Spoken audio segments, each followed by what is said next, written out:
15 अगस्त की सुबह थी। पूरा देश स्वतंत्रता दिवस की तैयारियों में व्यस्त था।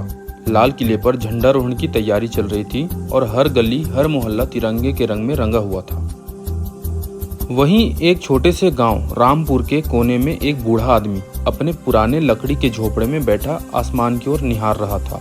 उसका नाम था दयाल चाचा।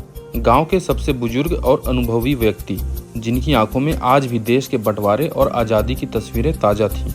उनकी उम्र करीब 92 साल थी। सफ़ेद दाढ़ी, कांपते हुए हाथ, लेकिन दिल में अभी भी भारत के लिए वही प्रेम और जज्बा था जो उन्होंने किशोरावस्था में महसूस किया था। दयाल चाचा की आंखों में अचानक आंसू आ गए। वो धीरे धीरे अतीत में चले गए।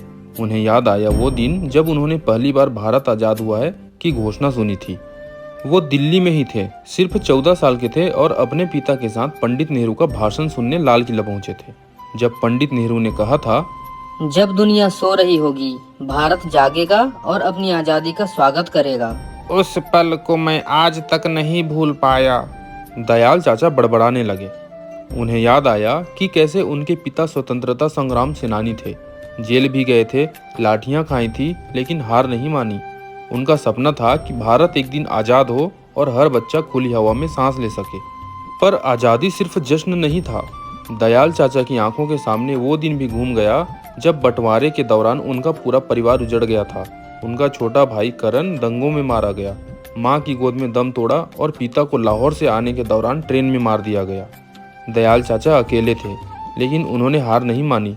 वह भारत लौटे, यहीं बस गए और फिर इस गांव को अपना घर बना लिया। उन्होंने एक स्कूल शुरू किया ताकि आने वाली पीढ़ियां समझ सकें कि आज़ादी मुफ्त में नहीं मिली। गांव में छोटे छोटे बच्चे आज़ादी का महत्व नहीं जानते थे।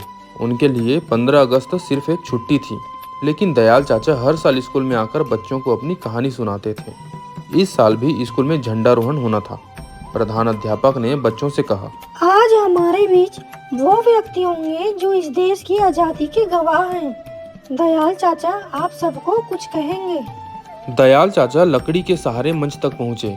उनकी आंखों में आंसू थे, लेकिन आवाज में दम था। उन्होंने कहना शुरू किया, बच्चों, तुम आज जो खुले आसमान के नीचे खेलते हो, स्कूल जाते हो, मोबाइल चलाते हो, ये सब इसलिए संभव है क्योंकि लाखों लोगों ने अपनी जान दी, अपने सपने कुर्बान किए।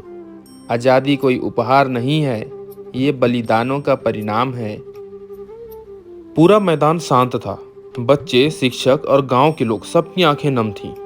वहीं भीड़ में एक लड़का था, आरव, शरारती, बेपरवाह और देश से ज़्यादा मोबाइल गेम्स में दिलचस्पी रखने वाला। लेकिन आज कुछ बदल गया। जब उसने दयाल चाचा की कहानी सुनी तो उसका दिल पसीज गया। स्कूल के बाद वह चाचा के पास आया और बोला, चाचा, क्या मैं आपके साथ बैठ सकता हूँ? दयाल चाचा मुस्कुराए और बोले, आ जरा पास बैठ, कुछ और भी सुनाऊं तुझे। वो दोनों आम के पेड़ के नीचे बैठे और दयाल चाचा ने करण, अपने भाई की कहानी सुनाई। कैसे उन्होंने मिलकर तिरंगा पहली बार हाथ में लिया था और कैसे एक दिन करण ने कहा था, भाई, ये देश हमारा है और इसे हम जैसे लोगों की जरूरत है।